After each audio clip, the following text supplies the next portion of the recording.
Ada orang yang nggak ambisi dikasih rezeki, yang ambisi nggak dapat. Amalnya akan buruk, mencari-cari kesalahan umat Islam, menjadi pemicu permasalahan di dalam rumah tangga. Kecemburuan seperti ini itu dibenci sama Allah, penyebab sakit hati.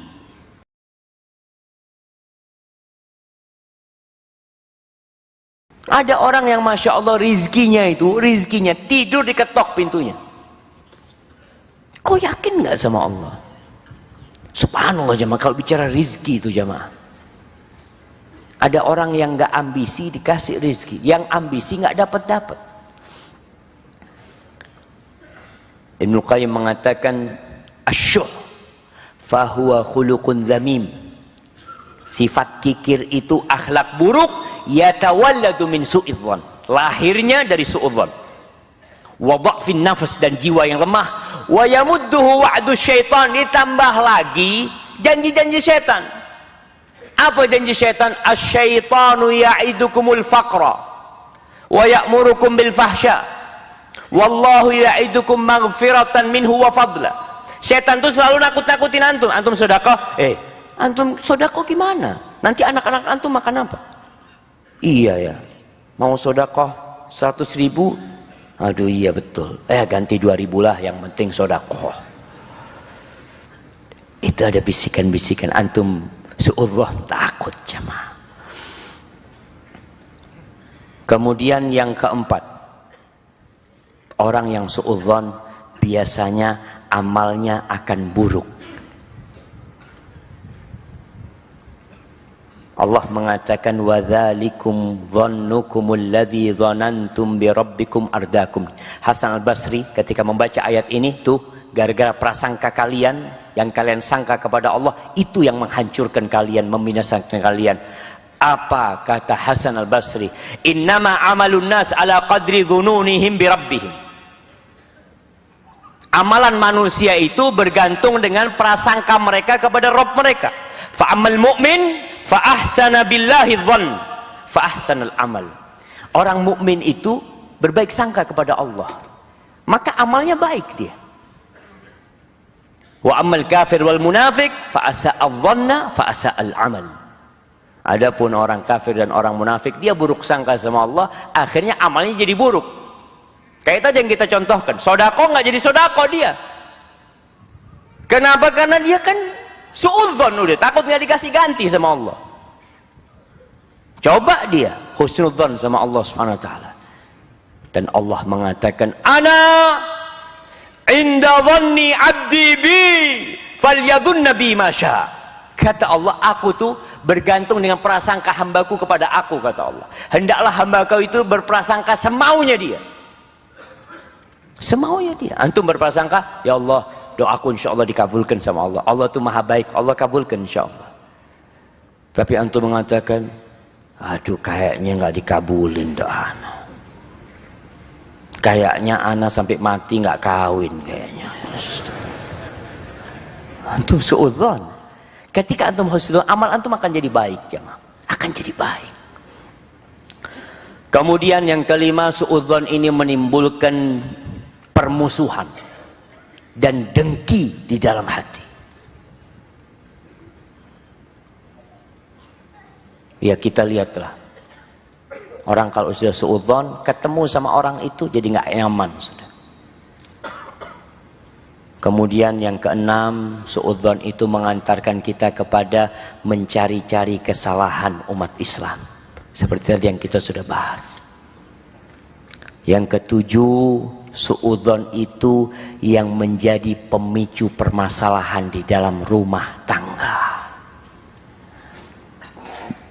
Suami suudzon sama istrinya, pasang kamera tersembunyi. Dia mau lihat istrinya ini ngapain. Istrinya tahu kalau suaminya pasang kamera tersembunyi. Sama istrinya diputus kabelnya. Oh, kata saya, oh betul berarti ini. Jangan jamaah. Bagi para wanita, Ketika suami di dalam kamar, suami itu milikmu. Milikmu. Keluar kamar, milikmu dan milik anak-anak, keluarga. Keluar pintu rumah, milik siapa? Milik orang banyak. Nah, dia mungkin seorang pekerja, seorang bos, banyak urusan sama dia. Jadi ketika suami sampai rumah, sudah ini suamiku, nggak perlu engkau bongkar-bongkar HP-nya. Ada wanita-wanita yang ingin tahu apa yang ada di HP suaminya. Soalnya kadang-kala suaminya pegang HP sambil tersenyum-tersemunyum. Aduh. Nanti tidur, dia ambil HP-nya. Dia lihat ternyata di password. Alhamdulillah pinter istrinya. Ternyata pakai fingerprint. Apa? Suaminya tidur ditaruh tangannya. Ya, bongkar sekarang kamu. Astagfirullahaladzim. Mungkin ada SMS yang salah masuk. Mungkin ada SMS memang dia punya istri lagi. Oh Ustaz, loh kan halal jamaah, kita bicara ini jangan cari masalah. Husnuzon sama suami. Betul, ada seorang syekh, subhanallah ya. Syekh itu cerita, ada yang telepon, anda dengarkan sendiri. Ada seorang wanita telepon, Syekh, ana ini suami ana tuh poligami, Syekh. Terus apa yang terjadi dengan dirimu? Syekh tanya. Sejak ana tahu berita itu, sebenarnya suami ana sembunyi-sembunyi, Syekh. Tapi ana tahu hidup ana hancur, Syekh. Syekh tanya, siapa yang menghancurkan hidupmu? Ditanya sama Syekh. Siapa? Ya engkau sendiri kan. Iya Syekh. Aku sampai berangkat ke psikiater, minum obat, mau tidur, nggak bisa tidur, macam-macam. Permasalahannya dari ya bongkar-bongkar HP-nya suami. Mulai dari sana. Selama yang lakukan suami itu bukan dosa, ya sudahlah, tutup mata. Nggak bisa seperti itu, Zat. Tutup mata gimana? Ini harus diselesaikan urusannya. Dia atau aku? Oh. Ana izin minum dulu jemaah.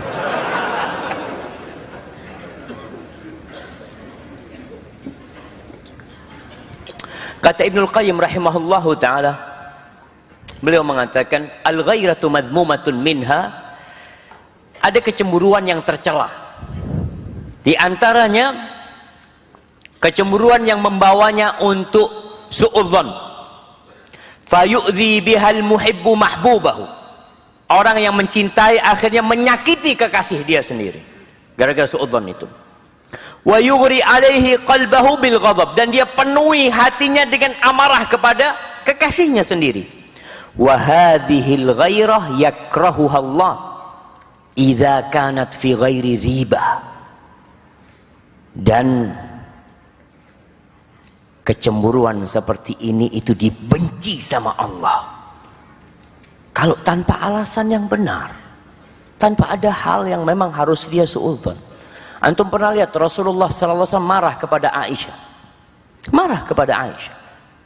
pada suatu malam Nabi SAW itu mengendap-endap, dia lihat Aisyah tidur, Nabi keluar dari rumah, diambil sandalnya. Aisyah belum tidur, jamaah dilihat. Oh, mau kemana? Ini kata Aisyah. Betul, jamaah. Nabi keluar perlahan, Nabi keluar, Aisyah langsung pakai jilbabnya. Diikutin Nabi, jamaah. Diikuti. Sampai ternyata Nabi SAW berangkat ke kuburan Baqi. Dilihat Nabi berdoa di sana, lihat Nabi berdoa, Aisyah langsung pulang, jamaah. Dikejar sama Nabi SAW. Kalau Aisyah pelan, Nabi pelan. Aisyah cepat, Nabi cepat juga. Sampai masuk rumah. Sampai rumah, ngos-ngosan Aisyah. Oh, ya biasa orang kalau habis lari kan. Lalu Nabi mengatakan, ya Aisyah, apakah engkau masih suudzon sama aku? tabi'aki syaitanuki, engkau diikutin syaitanmu. Ditepuk dadanya Aisyah radhiyallahu taala oleh Nabi alaihi salatu wasallam. Kayaknya cuma cemburu yang nggak tepat gitu loh. Aisyah berpikir Nabi mungkin berangkat ke tempat istrinya yang lain. Padahal malam itu malam milik Aisyah. Nabi cerita, Aisyah, tadi tuh Jibril datang minta aku untuk ke Baqi. Aku pikir engkau udah tidur, nggak ingin aku membangunkan dirimu. Itu wanita kayak gitu jemaah. Antum pikir Aisyah nggak cemburu? Istri Nabi itu kecemburuannya Allahu Akbar, sampai ribut di depan Nabi SAW. Itu datang Zainab bintu Jahsh ke rumah Nabi SAW. Nabi lagi sama Aisyah. Zainab datang, ya Rasulullah, inna azwajak yunashidna al-adla fi binti Abi Quhafah. Wahai Rasulullah, istri-istrimu menuntut keadilan dalam urusannya nih cucunya Abu Quhafah. Nggak dibilang anaknya Abu Bakar, namanya nggak disebut. Itu sama Zainab dicaci maki Aisyah sama Zainab. Nabi itu diem doang jemaah. Ini istrinya ribut di depan Nabi SAW. Aisyah gak jawab. Dia tunggu ada isyarat dari Nabi boleh jawab.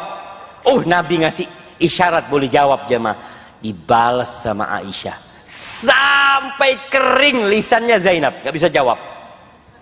Nabi tersenyum sama, ini anaknya Abu Bakar Siddiq ini nih, bener. Ini istrinya ribut cuma seperti itu. Makanya kecemburuan yang tanpa alasan itu yang tercela, gara-gara suudzon kembali jemaah. Kemudian yang ke 8, suudzon itu melemahkan kepercayaan kita kepada orang-orang beriman. Akhirnya kita jadi nggak percaya sama orang. Semua dilihat aculah, pada nggak benar semuanya. Enggak lah, ada yang benar. Yang ke-9 itu termasuk perangkap-perangkap setan yang memasukkan ke dalam dosa-dosa besar yang lainnya.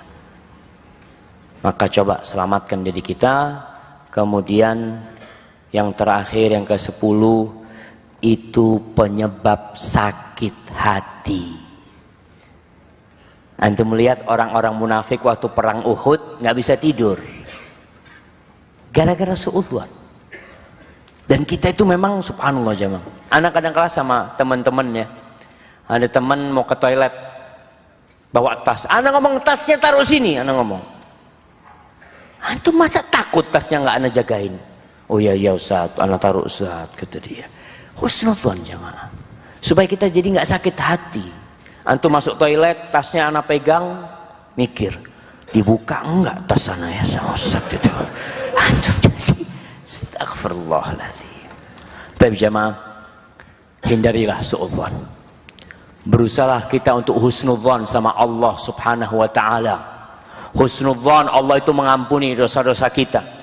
Husnudzan Allah subhanahu wa ta'ala melihat tatkala kita berbuat dosa dan dia akan memberikan hukuman kepada kita tatkala kita tidak bertobat kepadanya. Husnudzan kepada orang-orang beriman yang zahirnya memang orang-orang baik, tapi kalau orang-orang itu pelaku dosa, ya beda lagi kita suudzan sama mereka. Barakallahu fikum.